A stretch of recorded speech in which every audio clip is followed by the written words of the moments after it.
Auntie. Umalis ka riyan! Sanchay! Ang bag mo! Tumigil kayo! Hindi ko mapapayagan ito! Inuutosan ko kayo!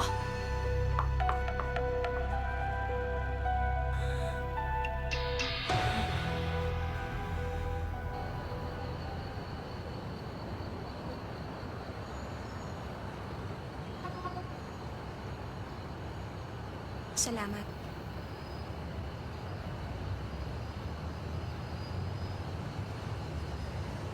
Magaling ka pala magpiano. Tumigil ka nga. Sinadya yun ng mama mo para mapahiya ako. Bakit hindi ka man lang kumibo? Hindi mo ako pinagtanggol. Pinangitan ko na nga ang pagtugtog. Habang kinakalampag mo ang mga tiklado, natutuwa ako nun. Alam kong gusto niya magmukha kang tanga. Pero alam ko mas magagawa mo sa kanya yan. Bakit ganyan ka makatingin? Huwag mo nga akong tignan.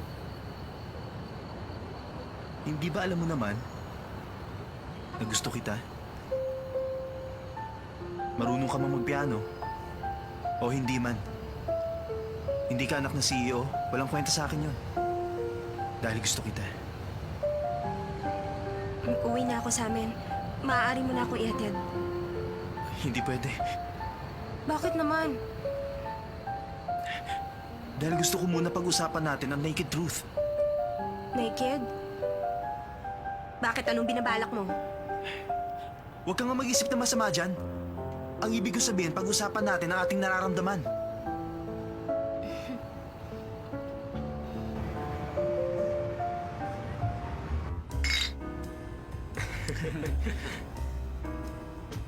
Exciting tong araw na ito. Ano kayang ginagawa ni na Sanchay at Asa? Nang tumutugtog si Sanchay, nakita niyo ba kung gaano kasama ang mukha ng mama ni Aze? Nung hinila ni Asa si Sanchay para tumakbo palabas, akalain mo hinarang nila si Auntie. Akala mo sasabog yung mga ugat niya sa mukha. Tawang-tawa talaga ako. Dapat siguro wag muna ako pumunta sa kanila. Huwag muna tayo magpakita, kundi baka ipatapon lang tayo sa labas. Alam niyo ba, 3 beses ko palang nakikita ang mama ni Aze. Ganun pa rin ang impression ko sa kanya. Nung mga bata pa tayo, nagpunta tayo sa kanila. Naalala niyo pa ba kung anong una niyang sinabi sa atin? Para siyang Reyna nung sinasabi niya. Asa, kapag pinagpatuloy mo ang pagsama sa kanila, mag-ingat ka, baka maging toko ang utak mo. Nakakatakot talagang mama ni Aze. Wala siyang pinapatawad. Ibang klase talaga. Pero siguro natuto na siya ngayon. Di ba, kahit tayo ng mga tagapagmana ng top 10 corporation ng ating bansa, pinagalitan niya ng ganun. Si Sanchay pa kaya? Baka nga magbayad pa siya ng killer para kay Sanchay. Hindi ko inisip na gagawin ni Sansa yun nang dahil lamang kay Ase. Pero ang nasisiguro ko ngayon, hindi sila basta-basta titigilan ni Auntie. Ano kaya ang gagawin ni Aze? Pangangatawan na kaya niya talaga si Sanchay? Makakahanap ng paraan si Auntie para paghiwalayin sila. Sakaling kakalabanin ni Ase ang mama niya, walang mananalo sa kanila. Alam mo ba ang Maple Hotel Corporation? Siyempre naman alam ko. Kahit na mahirap lang ako, naririnig ko ang tungkol doon. Hindi ba isang chain yun ng luxury hotel sa buong mundo? Yung Maple kinuha sa pangalan ng puno. Oo, tama ka. Kinuha din yun sa pangalan ng mama ko. Pero iba na ang apelyido niya ngayon. Tao Ming Fong ang pangalan niya. Tao Ming Fong? Kung ganun, siya palang may-ari ng Maple Hotel? Masyadong busy ang mga magulang ko. Bihirang-bihira ako sila makasamang dalawa. Kahit nakapamilya ko sila, para sila mga ibang tao. Yun pala ang dahilan. Kakaibang pamilya mo? Kaya siguro mainitin ang ulo mo. Teka, huwag ka nga magsalita ng ganyan. Na parang alam mo ang lahat. Sinabi ko lang sa'yo yan. Para sa ganun, ang sinabi ni Mama, huwag mo masyadong isipin. Ako lang ang pwede magpasya para sa buhay ko.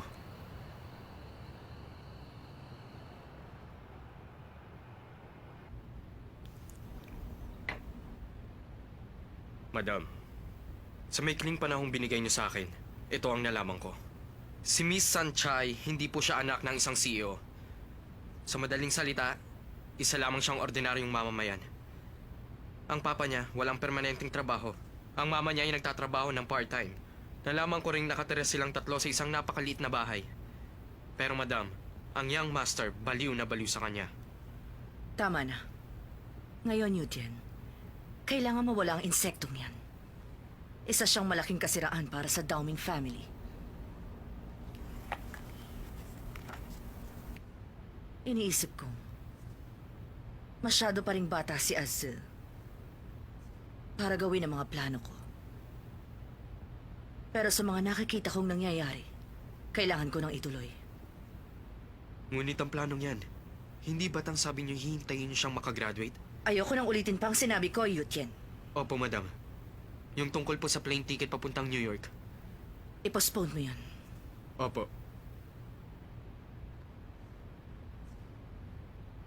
Gusto mong makipaglaro. Wala ka pang alam. 难以忘记初次见你，一双迷人的。 As! Naku, sinisipon ka na ba? Isuot mo na kaya ang jacket mo. Okay lang. Ano okay lang? Mamaya ako na naman ang sisisihin mo. Dali. Ano yon? Bakit ka nakatingin? Ano sa palagay mo iniisip ko? Huwag mo akong pag-iisipan na masama. Subukan mo lang na hawakan ako. Ihahagis kita dyan. Alam mo kakaibang babae ka. Ang 2 taon nagmamahalan. Okay lang na gawin nila kahit ano. At ngayon narito ako. I'm a man of sense. Alam mo namang ikaw ang gusto ko. Downing sir, matagal ko nang gustong itanong sa'yo. Bakit mo ba iniisip na gusto rin kita? Sabi ng instinct ko. Instinct? Tama ba yung instinct mo? Bakit? Mali ba ako? Pwede ba magkalinawan tayo? Ano bang iniisip mo? Ang iniisip ko, hindi ko rin alam. Lagi mo na lang tong ginagawa. Pero hindi ko naman talaga alam. Hindi kita pinaglalaruan. Alam mo, sa totoo lang, may gusto akong itanong. Ano yon? Bakit ako pa? Mahirap lang ang katayuan ko sa buhay. Kung tutuusin, walang-wala kami. Marami naman diyang mga babaeng mayayaman at makapangyarihan. Bakit ako ang gusto mo? Bakit ako pa ang pinili mo? Pwede na lang kung nababaliw ka na. Siguro nga. Ha? Iniisip ko rin niya kung bakit ikaw ang gusto ko. Hindi ko pa rin masagot yan. Mayaman ako, kilala at gwapo rin naman. Samantalang ikaw ordinaryo lang. Ano gwapo sinasabi mo, kapal ha? Kung meron nga talagang taong ganyan, hahanapin ko siya kahit saan. Masyado ka talagang...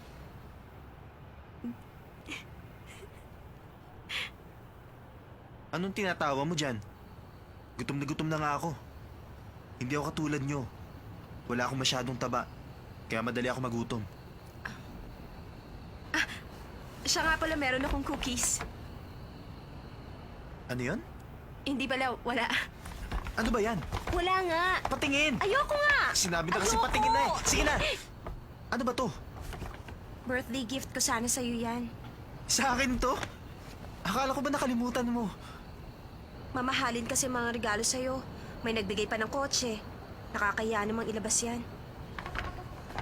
Masyado ka naman, Bruce ko. Dahan-dahan lang. Ginawa ko yan sa bakery. Medyo nasunog nga lang. Ba't di ka na nagsalita? Para tuloy nahihiya na ako nan. Pasensya ka na, ah. Yan lang ang nakayanan ko. Wala naman akong pera. Ang dapat sana, cake ang ibibigay ko sa'yo, kaya lang mahirap gawin. Ang gusto ko sana yung kamukha mo, kaya nag-practice ako ng 2 araw. Pero yan lang ang kaya ko. Kung ayaw mo, ibalik mo na lang sa akin. Ang saya ko. Salamat sa mga cookies. Ngayon ko lang nakita ang mukha niya na parang bata. Hindi ko natuloy na kung magalit. Ang pangit-pangit ng cookies na ginawa ko. Pero ito ang nagpasaya kay Dao Mingse. Gutom na rin ako. Kainin na nga natin Hindi! yan. Binigay mo sa akin to. Tiisin mo na lang muna. Basta hindi mo to pwedeng kainin.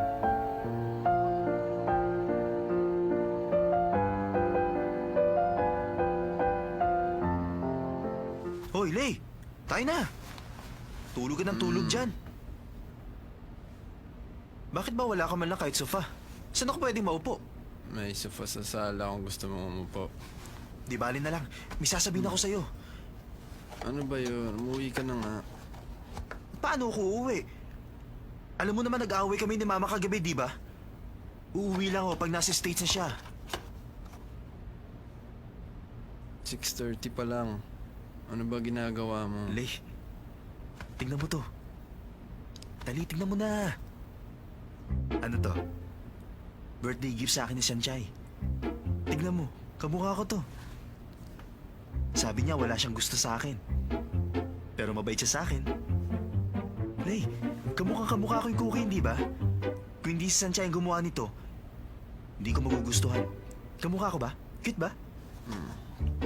Ano ba? Akin na, hindi mo pwedeng kainin yan! Niregalo sa akin yan! Iluwa mo nga yan! Akin na sabi! Iluwa mo yan, Lay! Sinabi ko makainin mo?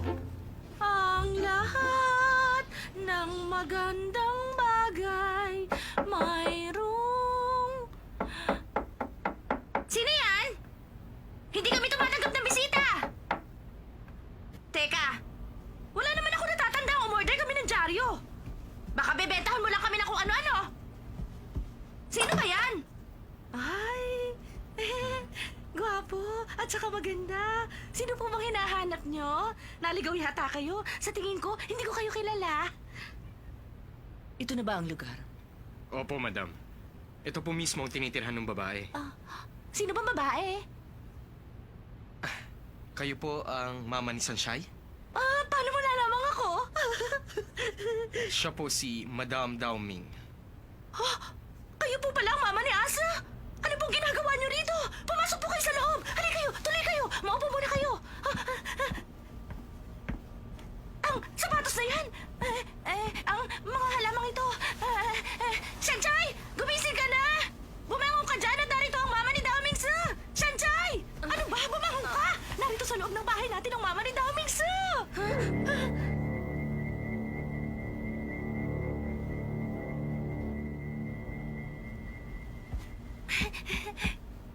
Uminom muna kayo ng tubig. Kamusta po kayo? Ako ang mama ni Dao Mingse. Humihingi ako ng paumanhin.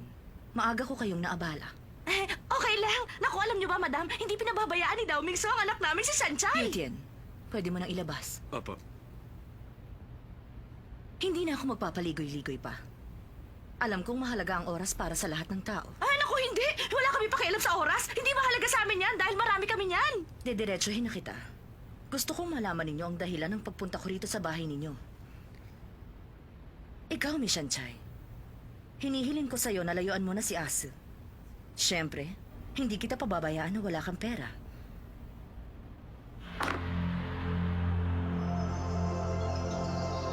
Narito ang $10 million. $10 million? Alam kong kabastusan ang gagawin ko. Pero, sa tingin ko, hindi rin maganda ang inyong pamumuhay. Kaya naman, harapin na lang natin ang katotohanan. Alam naman ninyo, may responsibilidad si Asi bilang tagapagmana ng pamilya. Kaya ako naman bilang mama niya, kailangan kong bantayan ang mga pinagkagagawa niya. Lalong-lalo na ngayon sa panahon ng pagbibinata niya. Maraming nakakalat na bato sa dadaanan ng anak ko. At pati na rin ang mga damong ligaw. Gagawin ko ang lahat para mawala sila. Ano man ang mangyari. Sinasabi kaya ng babaeng ito na ako yung bato at damong ligaw? Gusto niya akong mawala kapalit ng 10 million? Ang mangkukulam nito, sino ba siya sa akala niya? Meron bang problema? Hindi mo naman siguro iniisip na seryoso ang aking anak. Naglalaro lang siya. Alam mo, kahit napaniwala ka na ng anak ko, ako na ang nagsasabi sa inyo na bawal na pag-ibig ito. Siguro naman, hindi na rin masama ang $10 million. Sandali lang, ha? Ma, anong gagawin niyo? Bakit niya ginawa yan? Kunin mo na yung pera mo at lumayas ka sa pamamahay ko! Madam, Ininsulto mo ang sarili kong anak? Alam mo ba kung anong nararamdaman ng isang ina? At ano bang akala mo? Hindi ako pwede maging ina? Naiintindihan ko ang ibig mong sabihin. Ayaw ninyo ng pera? Talagang hindi! Naiintindihan ko. Umalis na tayo. Opo.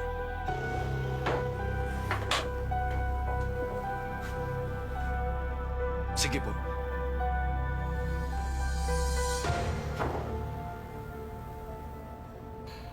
Hindi ako makapaniwala. Hindi pinansin ni Mama ang $10 million. Ang daming pera nun. Ma, pinagmamalaki ko kayo. Believe naman ako. Ngayon, ang pakiramdam ko parang lalong lumakas ang loob ko. Mahirap man tayo, meron naman tayong dignidad. Ang matandang mangkukulam na yon, baka ang akala niya madadaan niya tayo sa pera. Nagkakamali siya ron. Ano ba pinagsasasabi mo dyan? Ha? Alam mo, iniisip ko, di hamak namang mas mauuna siyang mamatay kaysa sa anak niya si Dao Ming Se. Ano ka ba naman, Sanjay? Hindi ba nasisiraan ang mama mo? Bakit naman ako masisilaw sa $10 million lang? Siyempre, mas gusto ko makuha ang malaking isda. Aba, natural. Gusto ko makuha ang buong kayamanan ng pamilya nila. Pero naku, pinaplano, anak. Paano kayo nakakapag-isip ng ganyan? Mabuti yun. Kaya, Sanjay, gawin mo ang lahat. Kahit kumulog, bumagyo, lumindol, bumaha at kung ano-ano pa. Kailangan mo mapakasalan si Master Dao Ming Se. Galitin mo ang nanay niya para atakihin. Sa ganung paraan, sigurado ako sa'yo na mapupunta ang buong kayamanan ng mga Dao Ming. Huwag mo kami alalahanin. Malulusog kami. Aabot kami na 100 taon. Tiyak may enjoy namin ang matagal ng papa mo. Ano bang sinasabi niyong yan? Wala rin pala kayo pinag-iba sa kanila. Dapat pala tinanggap niyo na lang yung $10 million. Mama naman, mahiya naman kayo sa sarili niyo. Nakakainis. 下着雨，今天心情奇迹，But I don't know 你去哪里。虽然不曾怀疑你，还是忐忑不定。